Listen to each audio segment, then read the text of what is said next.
Hello everyone, and welcome back to my YouTube channel. For those of you all who don't know me, my name is Sharika. If you like this video, don't forget to like, comment, and subscribe. Good morning everyone, and welcome back to my YouTube channel. First of all, I just want to thank everybody who has been following me for this long. I just hit 1,000 followers the other day, and I was like, let me go ahead and drop this drop this little pregnancy video about my first trimester. I wanted to wait. I was gonna do one last month, but I was like, you know what, let me wait until I get until I'm safely out of the first trimester, which I am. Tomorrow, September 2nd, makes 3 months. But you won't see this video until I'm 13 weeks, because that's technically when my doctor said she will feel more comfortable with me openly talking about my pregnancy. So I'm just gonna go along with what she said. So yeah, I'll be 14 weeks next week, and this has been the most exciting news I have gotten all year long. And yes, you guessed it right, I am pregnant by my husband, LaRon. I know I made a video about 4 months ago talking about how I was almost 30 and didn't have any kids, and now I'm 4 months later, I'm pregnant with, I don't know, a baby boy, a baby girl. At this point, I just want a healthy baby, and I want like peace in my life. I know I made a video talking about me and LaRon were going through some problems. Me and my husband was going through some problems. Well, I didn't really go into too much detail, and I'm not going into too much detail in this video either, but we are in a better place. Better communication, less arguing, because we really don't have much to argue about. But this video is not really about that. I just wanted to like put that out there in the atmosphere that we are doing a lot better. Since I am pregnant, I have bumped my therapy appointments from once every 2 weeks to once a week, just to compensate for any type of like postpartum depression that could potentially happen after my pregnancy. So I was just like, okay, well, I think I'm gonna do behavioral health / therapy once a week instead of once every 2 weeks. I'm a big advocate of taking care of depression and anxiety and things of that nature. So once I found out I was pregnant, I was like, I need to go once a week. I have to be mentally prepared for something like this. So I guess we can move into like the pregnancy thing. This was kind of like the intro, so let's move into how the first 3 months have been. So I found out I was pregnant about 7 weeks ago. I was running, my unit still wasn't here yet, and I was running with my first sergeant and my commander, and what happened? My breast started hurting me, and I was like, man, my breast really hurt. Like, it felt like I was running with like jugs inside of my shirt. And that's basically how I knew. Like, I just knew. I was like, I have to be pregnant. So what happened was that I wasn't keeping track of my period, because normally I would check my tracker and check when I'm ovulating and all that stuff.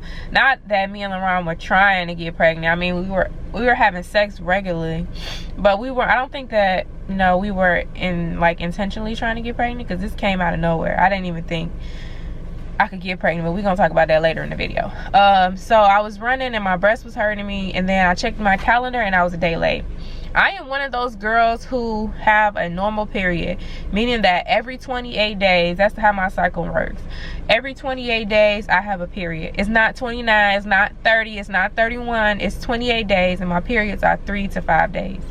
So I was 1 day late, and I already knew I was pregnant.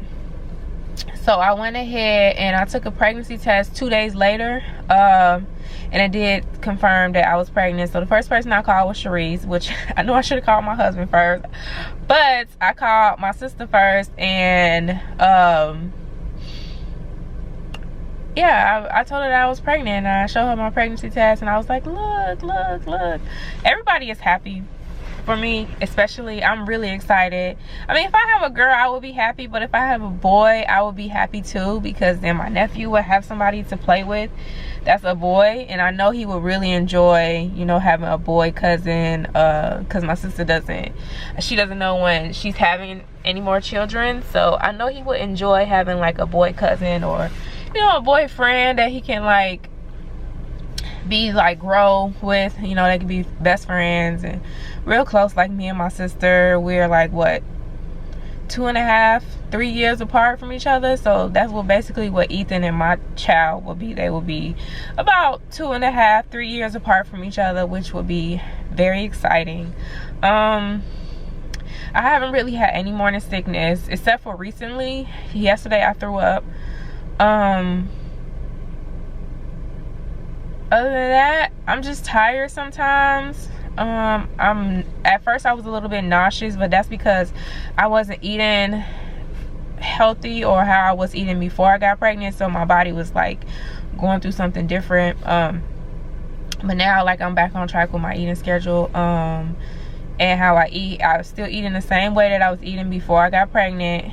Breakfast in the morning, and sometimes lunch, I never eat anything heavy. It's like a salad or a really healthy sandwich, or just like fruit or stuff like that all throughout the day. And then dinner, I always eat a heavy meal to make sure I sleep good, and that's the only way I sleep good, is if I eat a healthy meal.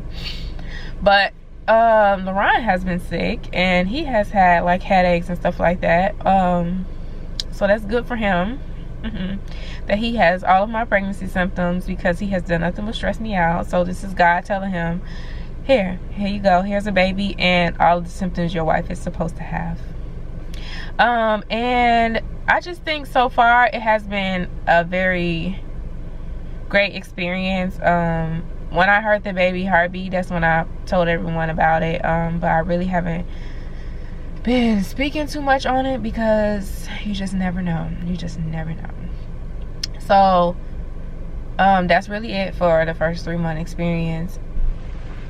So first of all, I just want to say my channel is a no judgment zone. It has always been that way. I've always talked about what I wanted to talk about on my channel, and I've never had problems with people like coming talking reckless in the comment section. If they do, it is blocked. So I was one of those girls who lost their virginity at a very young age. I was 14 when I lost my virginity. Me and my first, we did have sex like twice, and then after that I didn't have sex again until I was about 16. But because of the way my family culture, or because of some of the things that happened in my family when we were younger, my big cousin did put me on birth control when we moved in to her mom's house. When my parents divorced, and my big sister, she went to my grandma's house, and then me and my baby sister, we went to my auntie's house. And when I got over there, my big cousin did put me on birth control, because she thought that I was still having sex, but I wasn't. But she still made me get on birth control anyway. I didn't have a choice. She got my insurance card from my mom. She didn't tell her what was happening. She took me down to the free clinic on, I think it was like 35th and State or something like that. It was way down on the low end, and we went there, and I got on birth control. I got on the shot. So the shot did mess me up. A couple of other birth controls did mess me up. The patch messed me up. A lot of things happened to where it was very hard for me to get pregnant, and my doctors could tell. They could tell that I was on birth control before, and they could tell that I was on birth control at a very young age. So it was very, very hard for me to get pregnant. In my first marriage, I couldn't get pregnant because my right tube was closed.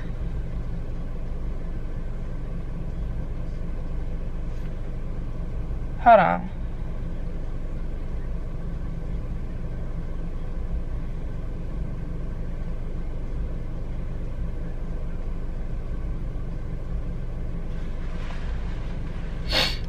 So I couldn't get pregnant because my right tube was closed, and I'm pretty sure it's from other reasons too, such as like stress. And then I decided to get on birth control, and I called it a happy day. I was like, oh well, maybe it wasn't meant to be. I won't be having any kids by him. So I got on birth control behind his back, and he did not know. So we continued to try to get pregnant, and I just pretended as if I wasn't on birth control, and my doctor went along with me. I told her my situation and what was going on, and she just basically agreed to not say anything to my husband, my ex-husband, and we just moved on from there. But my right tube was closed. I could not get pregnant, and that was just the end of that. I wasn't sure if my right tube ever opened back up again, but it is possible to get pregnant with just one tube. You don't need both of your fallopian tubes to get pregnant. But my right tube was closed. I never went back and checked to see if it was back open.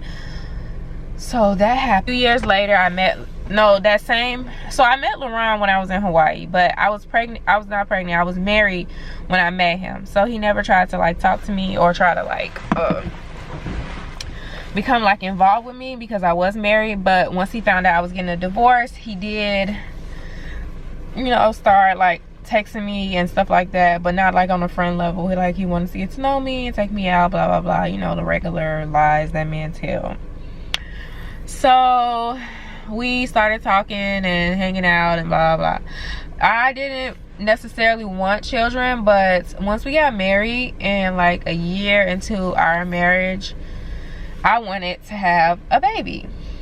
We weren't necessarily trying, but we also weren't using condoms, and we were having sex regularly, and I wasn't on any type of birth control. So last year we were trying to get pregnant, and little did I know it was a tumor growing in my breast, and I did not know about it at all. I did not do self breast exams and stuff like that. Although I wanted to have a baby, I just knew I couldn't have one at that time because of the tumor, and I had gained a lot of weight, and I was drinking, and I wasn't working out, I wasn't eating healthy. It was a lot of things that was affecting me not getting pregnant. Plus I was always stressed out, anxious, like just all of these things due to my time in the service. So it was very hard for me to get pregnant, to get where I am today. So the tumor did slow me down a lot. And then my doctors told me after my surgery with my tumor, she was just like, you know, it's gonna be really hard for you to have a baby after this. She's like, you really have to lose weight and get very active and get your body together. She's like, you have to stop stressing, you have to find a method to where you're relaxed and your body is in a good, comfortable place to where you can have a child. So that was my goal during deployment, was to lose weight and to start eating healthy and just turn my whole life around so I can come home and have a baby. And little did I know, 2 months into being home, I got pregnant. So that was a very big blessing. Now I'm going to, so I do plan on getting out. I am getting out. I am doing a chapter 8 because I want to be able to raise my child. And I know it's possible to raise your child in the military, but it's very hard, and that's some things that people do not understand. I don't want to be a part-time mom, and if I'm in the military, I will be a part-time mom. Everything in the military is about the military. The military comes first. The Army comes first. They do not, half the time we'll get commanders and first sergeants who do not give a fuck about your family, your kids, your personal life. Some of them do not care. They're going to put the mission first. That's how it is. And even if they don't, they be like, oh no, we care about the family, blah blah blah, take care of your family. That's just a front some of them put on. Most of them will, if they have to, the mission will come first. Like, that's just how it is in the military. It will always be that way. They do not care. Although they have certain things set in place for you, you can be gone from your child from anywhere from 5 weeks to a year. It all depends on what exercise they're doing, or you know, what they have going on. They do not care. Even during this pandemic, and I'm reading like on the Army mom page, moms are still being screwed over, and it's like ridiculous. And I'm good on them. Like, I just don't want the extra stress. Like, I just want to get out and live a peaceful life, and that's what I plan on doing. Things are moving kind of slow right now for me with getting chapter 8, but I'm still doing it regardless. It's just a decision that I made on my own, because I just know that it's not gonna be the life I want for me and my child. But I do have a plan. I also do have degrees. I also have these certificates from the military, this training and all that stuff. So I'm not too worried about what's going to happen in the future with me, and as far as like work and money and stuff, I've just been relying on God, because I mean, he gave me a blessing this year and he didn't have to.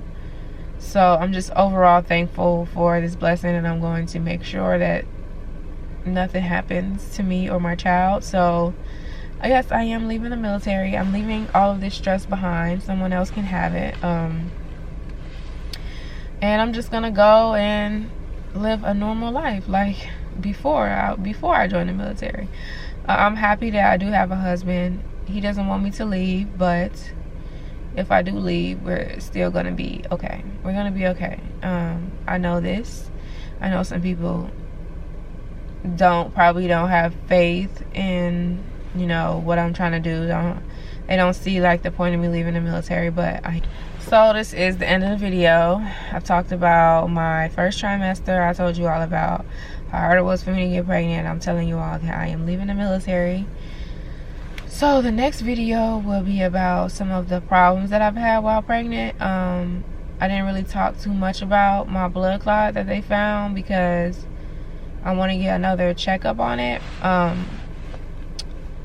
So I'm just waiting to do that. But the next video will be about that. I'll probably do like a get ready with me and doing my makeup and talking about some of the complications that I've had in the first trimester. But I really didn't want to talk about that in this video, because I want this video to be positive and talk about my pregnancy journey so far. So that is it for this video. I like car vlogs.